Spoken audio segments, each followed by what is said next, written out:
And it is wonderful to be here with you all this morning. I'm going to go ahead and get my screen share going. All right.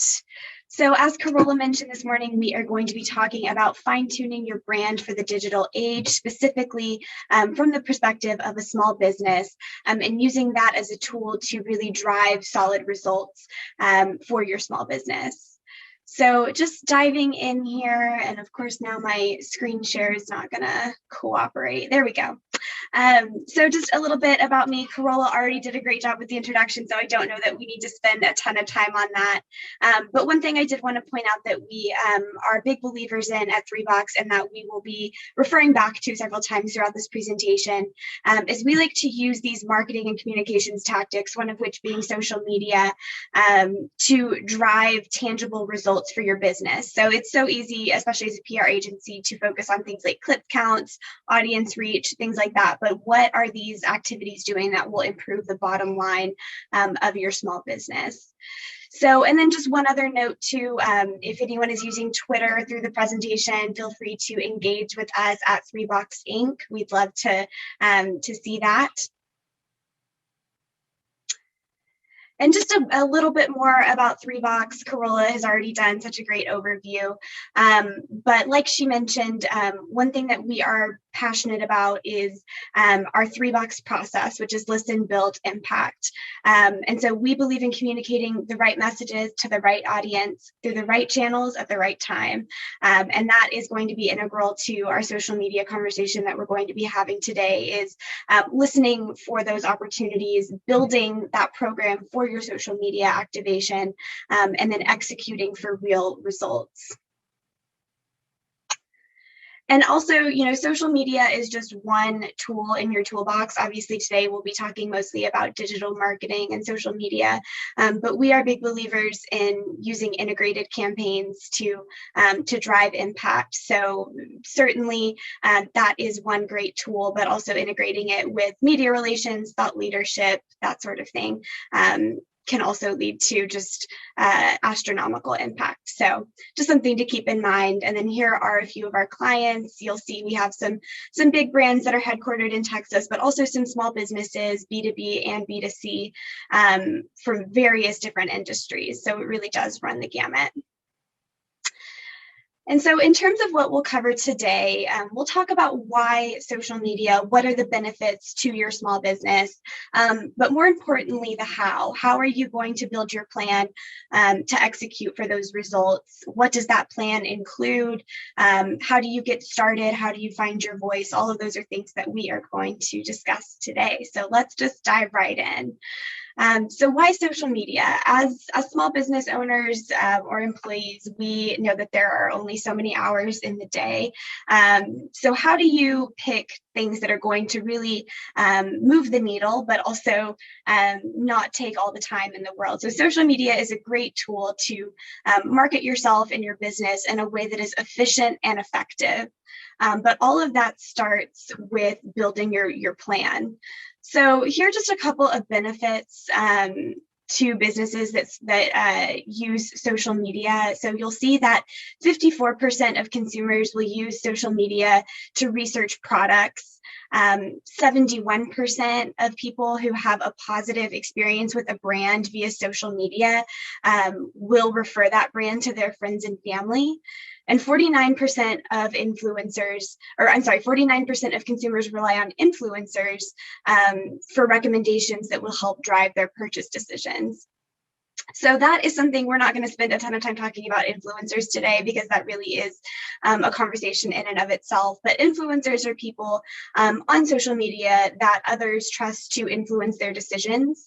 And it doesn't have to be a celebrity or someone with millions of followers. Really, anybody that interacts with your brand on social media can be an influencer, you know, whether they just have a couple of hundred followers or several thousand. People just view them as a trustworthy source. So as you'll see, there are a lot of benefits to using social media for your business. So building your plan, what does that look like and how do you get started? What is the who, what, when, where, and why, if you will? So a social media plan is basically just an overview of how you will achieve success.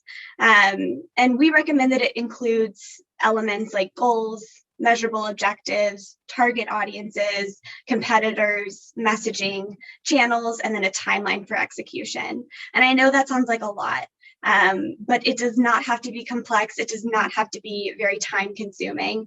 But also when you look at the time that you will be investing going forward in your social media, having 1 or 2 hours dedicated on the front end to sitting down and really fleshing out what you're wanting to do and how you think you can do it is so important. And it also is going to provide you with something that you can benchmark and reevaluate either at the end of your campaign or a couple of months in to make sure that you are on track with achieving what you set out to do. So I, sometimes get in my head goals and objectives confused, but these are, in my opinion, the 2 most important elements of your campaign and your social media plan. So a goal being a broad primary outcome. And for social media, that could be things like increased brand awareness, driving revenue growth, providing customer service, and building a community, that sort of thing. It can be a combination. It doesn't have to be those specific 3 things. Those are just examples. But having those to kind of guide what is the umbrella of what it is that you're looking to do. And it's possible to have many different goals. And then objectives are the measurable steps that you will take to achieve that goal. So if your goal is to increase brand awareness, an objective for that would be to earn 500,000 followers across your social media channels. If you want to drive revenue growth, here's how much in revenue that you're hoping to achieve, that sort of thing. That again, you can help look at the end of a couple of months or whatever benchmark in time that you set to reevaluate how you're performing against these numbers that you set at the front end. So now that we've identified kind of what it is that we are looking to do and what that looks like, an important thing to follow up with that would be your audience. Obviously, who is it that you are going to be communicating with? And small businesses are really best equipped to do this because of the close personal relationships and interactions that you have with your customers. So really, we encourage you to just take a moment to imagine yourself as one of your loyal customers at a high level. It can be qualitative or quantitative, and think of who they are, what they like, what they don't like, what is their job, where are they located, age, gender, that sort of thing, and basically sketching out what would that audience profile look like. Who is your target audience that you are looking to reach, and what are those key elements about them? And while we recommend kind of having one broad profile that you can leverage, obviously if your business is segmented or multifaceted, then it makes perfect sense to have several that you can refer back to. So here's an example of an audience profile that we've developed. So you'll see here we have Joe Schmo. He is between the ages of 25 and 34. He is male, located in Phoenix, a software engineer, income between $60,000 and $80,000, and then some of his likes and dislikes. So now that you've basically outlined at the highest level who it is that you're trying to reach, you can begin to narrow down, okay, how am I going to do that? What are my messages? What are my channels in order to really make sure that I am successful in reaching that person? And also not only reaching them, but driving them to take action. So the action being what would accomplish the goals and objectives that you set at the beginning of your campaign. So there are going to be lots of people competing for Joe Schmo's attention on social media. Obviously, social media is a very noisy place. So it is important to realize what you're up against. Who are those competitors that offer a similar product or service to that comparable audience group? So a couple of ways to do that: Google search, social media search, asking your customers directly if you have that sort of direct relationship with them already established. You could also ask your personal network and just begin to identify what are, the 2 to 3 top competitors for their attention on social media. And then from there, asking yourself some questions to help you identify ways to differentiate your business. So how do they market themselves? What channels are they using? How are they positioning themselves? And how engaged is their audience? That's another thing to evaluate as well. And then from there, begin to think about, okay, what sets us apart? Why should we, get more of their attention, the target audience's attention than this brand? What are we offering that is distinct? And that all comes from telling your story successfully. So creative storytelling really takes your audience on a journey into why they should support your business and lead them to an action that will help achieve your goals. So that is sort of the overarching approach that we would recommend for social media messaging. Like we said, it is easy to get, just a lot of chatter and noise on social media, but to have a cohesive narrative for your brand is just so important. It gives stability, it gives transparency, and all of that will really aid in helping achieve those goals and objectives that were set earlier. So a few things to keep in mind as you are developing your story. So basically, what is your brand's voice? What are those key messages and those points that you want to hit on, proof points as to why people should engage with your brand on social? Leveraging your competitive differentiators that we identified earlier in that analysis. Identifying which platforms to use. We'll talk more about that here in a few minutes. And most importantly, in my opinion, is setting a timeline and sticking to it. It is very easy. I know there are a lot of things that compete for our attention as well as our audiences, but making sure that we are consistent in what it is that we set out to do. So to successfully tell your story, it is critical to find your voice. And that starts with creating a personality for your brand, which will ultimately guide that voice development. So what do your customers say about your brand? What type of language do they use? What are some adjectives and descriptors that really help flesh out a personality for your brand?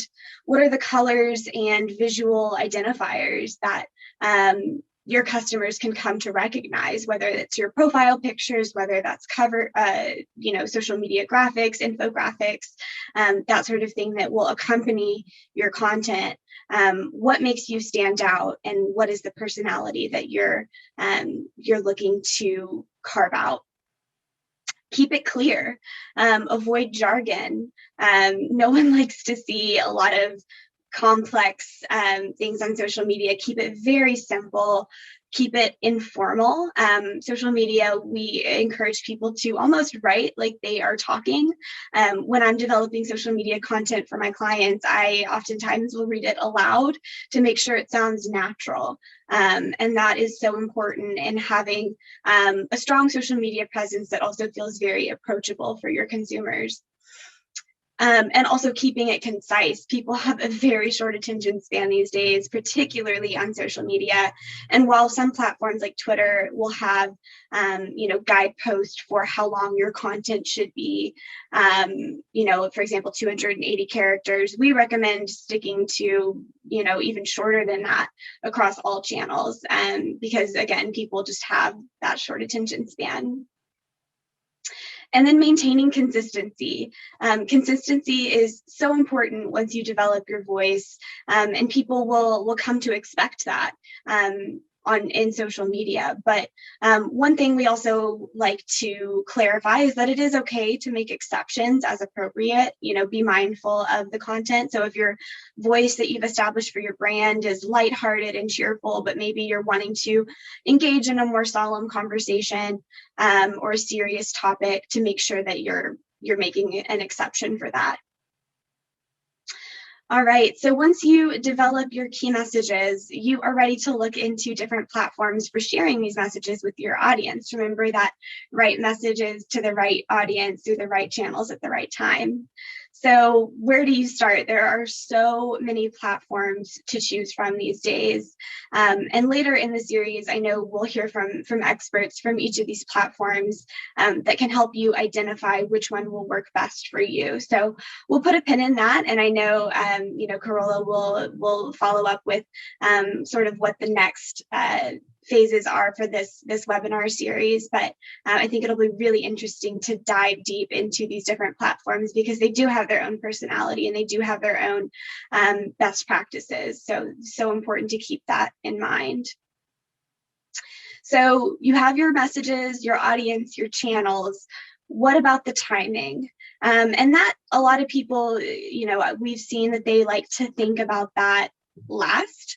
Okay, we've got everything ready to go now. We just need to push it out and check the box. But that is not a great way to look at it. It really is an art form to make sure that you're being strategic in the timing of your content, whether that is days of the week, times of the day, that sort of thing. Every social media platform has those key windows of time where their users are the most engaged. And we don't want to spend a ton of time on content and push it out only to have very minimal people view it, engage with it, interact with it, that sort of thing. And that also in and of itself is its own conversation. Some people will look at, for example, Twitter more at a certain time, but then they're more likely to engage at a totally different time. So there are lots of factors to keep in mind here. We recommend using some sort of scheduler, content calendar, and we'll talk about some of those resources here in a few minutes. But that'll also just help you maintain that consistency and make sure that you are leveraging strategic timing. So just some examples, Facebook weekdays are the best times to post, typically around 2 p.m. With LinkedIn, we see Tuesdays and Thursdays as when people are most engaged, typically during the lunch hour, so around noon, but also early in the morning as well, 8:30 to 9.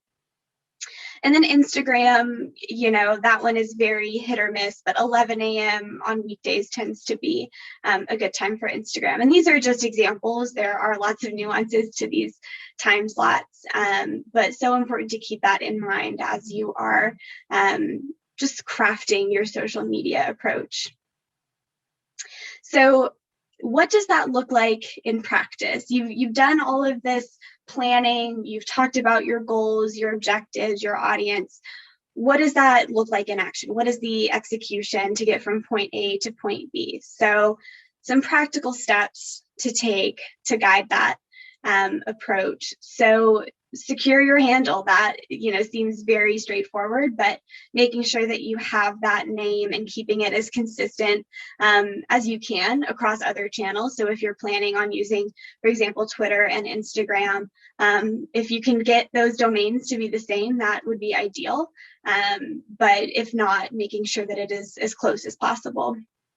And making sure your brand name is prominent as well, so it is easily identifiable.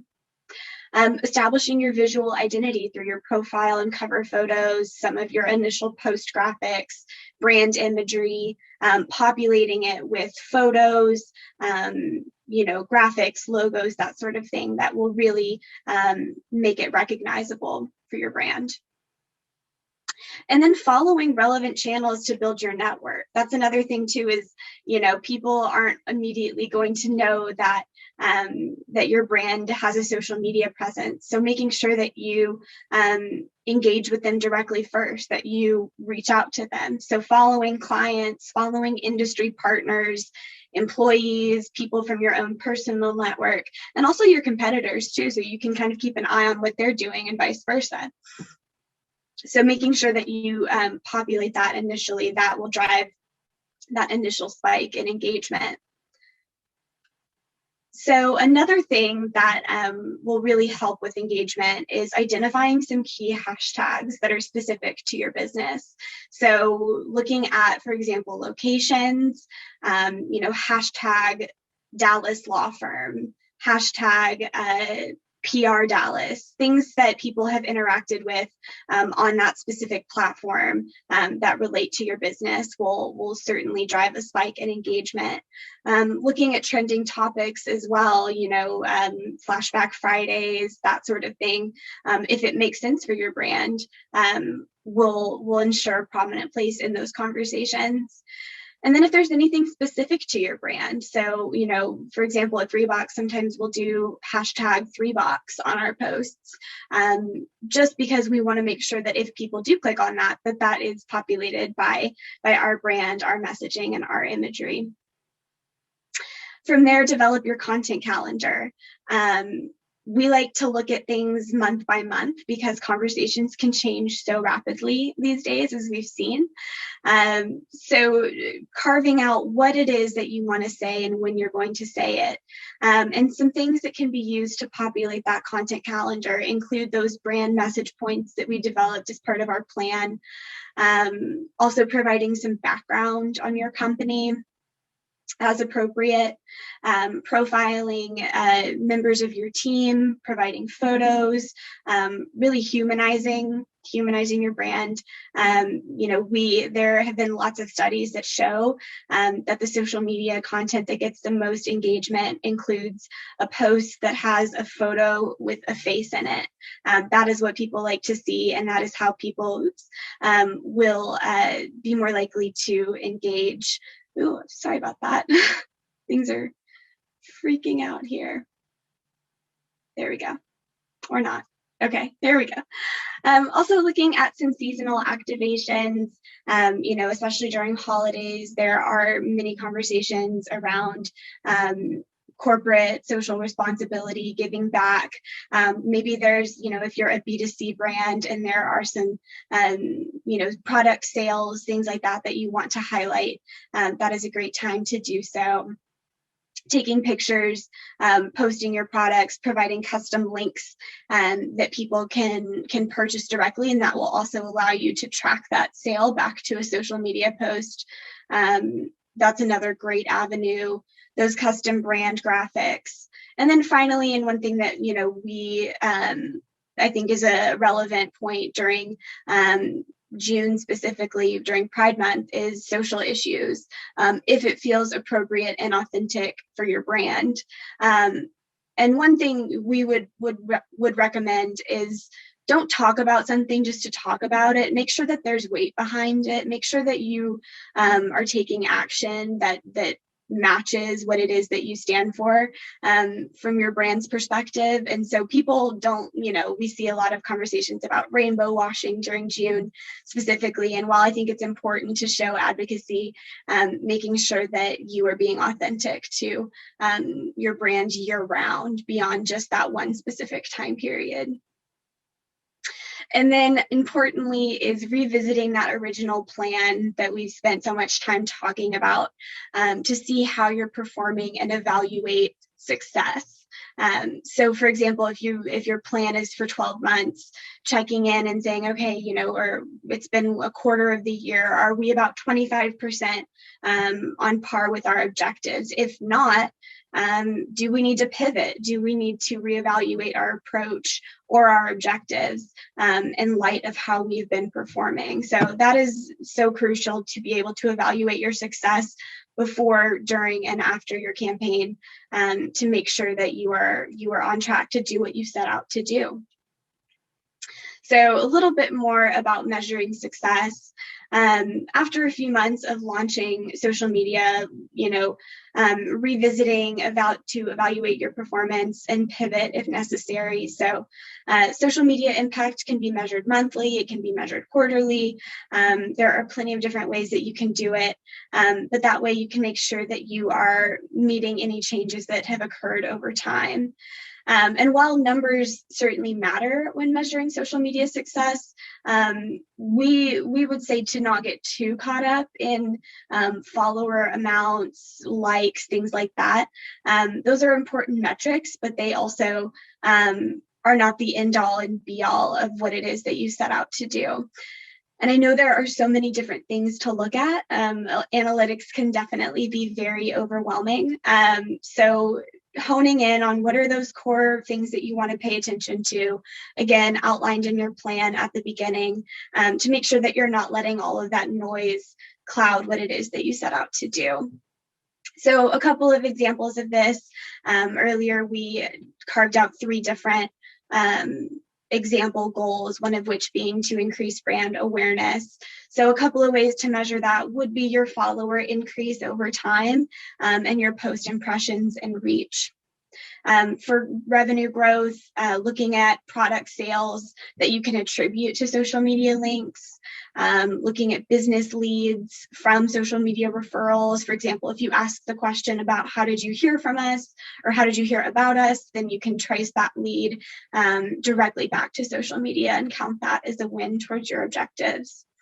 And then for providing customer service and building community, looking at engagement numbers like likes, shares, comments, but also response times and direct engagements that you've had with customers via social media, like messaging, direct messaging, and also customer reviews that you could see on Facebook, Google, on those different platforms, to make sure that you are providing a high standard of customer service that will really make people want to interact with your brand. So a couple of helpful tools for putting all of this into practice. We think it's definitely worth investing in some of these different options to make sure that you are really being effective in your social media plans, but also efficient. And some of these tools can save so much time and headache down the road. So a couple of different content scheduling tools, there are so many out there. Some of them are free, some of them do require a bit of financial investment. One that we use at Toolbox is called Loomly, and what that does is it gives you a calendar where you can go in and you can schedule your content. You can do different times for different posts. For example, if you have one for Facebook and one for Twitter, you can time it to where you're hitting your audience at that peak time that we discussed earlier. So that's really important. It helps you plan ahead. It'll save you time. Maybe it's something you can do at the beginning of the month and plan out your social media content for the next 30 days, and then you're done. And it just kind of will run itself, and that's really helpful. And most of these tools, do have the content scheduling tools will have measurement capabilities built directly into the platform. That can, measure reach, they can measure engagement, but a few tools that are specific to measurement would include Sprout Social, also Bitly. That is one that will generate a custom link. So earlier we talked about using social media to drive product sales. And so if you have a custom link to drive to that, then you would be able to tie that sale back to social media. And then design and visuals. You don't have to be a graphic designer or have one on staff to have a strong visual identity on your social media channels. There's so many tools out there, from Canva to Adobe Spark, that have templates and helpful suggestions for making sure that your content is attractive and on brand and recognizable. And then some other sources for Creative Commons imagery. If you don't have a ton of brand photography that you can rely on, there are resources like Upsplash and Flickr that will allow for you to provide that for your social media platforms. So we just covered a lot, and I want to make sure that we are, engaging in more of a dialogue and a conversation. So I'd love to open the floor for any questions. I don't know that any have come through in the chat, but I'm certainly here to talk through different scenarios and answer any questions that you may have about your own brand and its social media presence. So Ashton, we do have a couple of questions. Okay. So from Tony McGee, he has asked, for the sake of the neophytes, and he makes it understand that that's his word of the day, in the audience, could you explain how you could go about identifying key hashtags? Great question. So a lot of that is just going to be thinking through, okay, what are those key words or tags that would identify my business. So, hashtag law firm, locations, that sort of thing. But from there, you can research on that platform and just type in, okay, law firm, how many different people have used that hashtag on Instagram or on Twitter, and really trying different things. One thing about social media is there is going to be a lot of experimentation with it, trying things and seeing what works and what doesn't. So if you use a couple of hashtags on one post and some different ones on another, looking at, okay, how did that post perform? What was its reach compared to the other? If there was a spike, then let's assume that hashtag is more effective, and one that we should incorporate into our messaging going forward. So lots of different ways. There's also hashtag generators that you can find on the internet, where you can basically narrow down, okay, what are the hashtags that would be the most effective for my audience, but also an accurate descriptor of my brand. Can I ask a follow-up, Carola? Absolutely. Yes. Okay. So how do they work? I mean, what do they do for you if you pick a hashtag that's going out there? How does it work? So hashtags essentially are aggregators that will drive people to one specific conversation on the platform. So if you were to click on Dallas law firm, it would pull up an aggregator of all of the other content on that platform that shared that hashtag. And so making sure that you're prominent within that discussion. Some brands will definitely monopolize more than others depending on their follower count and their reach and things like that.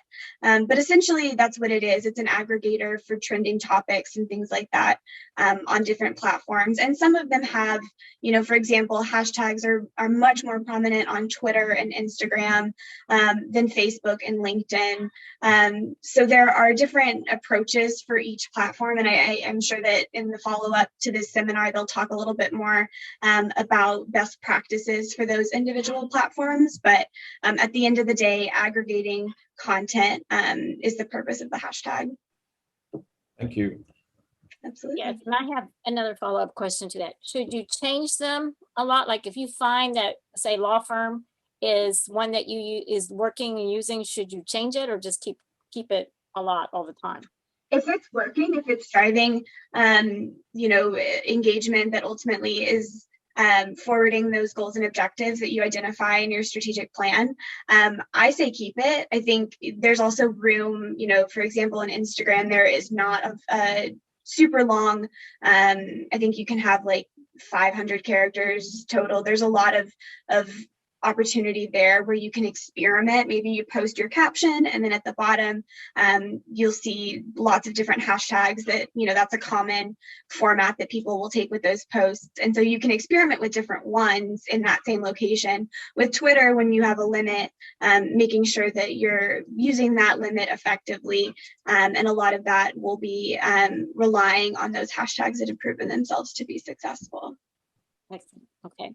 So Jeffrey is thanking you for your great information, and he would like to know, in your opinion, what are the top 2 or 3 biggest mistakes company makes on social media? That is a great question. So I think one of the biggest mistakes that we see is people not being authentic in their content, people posting just to post, not having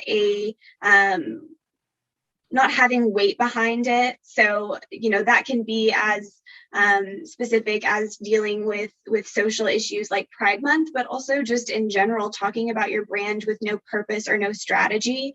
I think that is another answer is a big mistake that we see is people who clearly have not thought about the strategy behind what it is that they're doing. They don't have those benchmarks of success that they've set out at the front end that they can go back and evaluate. And you can see that in their content. It feels chaotic. It feels messy. It feels like it doesn't have a lot of purpose behind it. And it can become a huge time suck. Social media can take a lot of time and energy. And so if you're doing it without any strategy behind it, without any business goals to refer back to, then it's not really a good use of time for you or for your audience. So if that answers that question. I Yeah, think so just to dovetail on that comment, Ashton, is what you're telling us is essentially the internet in general as this big overwhelming place. Mhm. It always ends up sorting itself out. Meaning you don't have content, you don't have communication style, strategy, et cetera, et cetera, et cetera. Just like in business, it sorts itself out. Yeah, definitely. And I think, it's like you said, I think black hole is the word that comes to mind for the internet. There is so much noise. And so making sure that you're carving out a space for your brand, that is authentic, that does what it sets out to do. I think another answer to the question of mistakes that we see from brands is they try to be part of all the conversations at the same time, without really honing in on, okay, why are we talking about this? Why is this important to our audience and our business? And again, that all comes back to strategy and a lack thereof, to make sure that you are authentically engaging with your community. Okay, Ashton, is it necessary to have a web page in order for you to be successful on social media? Oh, great question. No, it's not. For some platforms. For others, it is strongly encouraged. So, we see that things like having a photo or a visual to accompany your post will drive engagement. We also see that with links. So always linking to additional content that your community can engage with is so important. It doesn't always have to be a website, but we do see that having that additional resource where people can go and learn more about your brand, and take action, whether that be purchasing a product, filling out a form to enter into a lead capture system. All of that is just going to continue to drive that engagement. But no, it's not always necessary. I know Facebook, for example, is one where you see a lot of small businesses that basically the Facebook page is their website. And for that, I would say making sure that it is as built out as it can be is so important. I think that there's lots of helpful guides on Facebook that will show you how complete your profile is, but making sure you have that background information about your company, contact information so people can reach out and engage with you directly, and populating it frequently. People want to make sure that it's up to date. If they go on and they see that your Facebook page hasn't been updated since 2017, they'll think, oh, well, maybe that brand doesn't exist anymore. Who knows what happened there? So I think because there's the timestamp of a social media platform, that means that you have to keep that more up to date than maybe you would with your website, which is more of a set it and forget it. Not really, but you know what I mean in terms of that website content being more static than social media. So long-winded answer to your question. For some platforms, yes. For others, like Facebook, no, it's not necessary to have that additional website to link to. And I always hear people say, okay, the algorithm's changing, the rules are changing. So where does one go for that? Is that across the board? Is it depending which platform you use, or how does that work? Yeah, great question. I mean, it certainly does depend on the individual platforms. I recommend, for example, on platforms that I engage with for my clients and for Toolbox, following different update accounts that monitor those changes to the algorithms, so you can be the first to know if changes are coming, setting alerts, things like that. But unfortunately, that is one that the algorithms are always going to be changing. They're always going to be updating. It is so hard to stay at the front end of that. It feels like by the time you've mastered best practices for a certain algorithm, a week later they change it again. So it's important to know and keep that in mind. But also at the end of the day, that's something that Instagram, Facebook, that corporation has the most control over, and there's not a ton that you can do about it. But I think being aware and identifying those best practices as much as you can is so important. And like I said, following update accounts, following blogs, following the platform in and of itself, that will make sure that you are kind of the first to know. Excellent, excellent. Well, I don't see any other questions. If anybody would like to post any more, please let us know. And let me ask you as well, Ashton, if somebody, a couple of things, I'm sure that anybody that feels a little overwhelmed with this, that you, our company, and is more than available to help them through this process. Yes? Absolutely, yes. And I don't know if this deck will be available after the conversation today, Carola, but our contact information is here on the slide deck. And then also in the one earlier, I've got my email, and I'm happy to answer any follow-up questions, or, have a quick consultation for your company for free, and just making sure that you are aligned to social media best practices to really drive results and growth for your small business. Oh, thank you, Ashton. And we have a request, if you will also be so kind to put your contact information in the chat. Yes, absolutely. Yes, and we also have our president of the North Dallas Chamber with us today, Ken Malcolmson. Would you like to say some few words to us? Well, thank you, Carola. But more importantly, thank you, Ashton, for spending some quality time with us today. This is fantastic. Very, very impressive summary of some of the things that we all can do from a best practice perspective and things like that. So thank you very much, Ashton. We really appreciate it. I want to thank Larry Fusey as well for his leadership of the Business Toolbox Committee. And under their umbrella, they're the ones that put this programming together. You probably already introduced that, Carola, earlier, but unfortunately I had to miss the first 3 or 4 minutes of this presentation today. So, but in any event, thank you very, very much, everyone, for being here.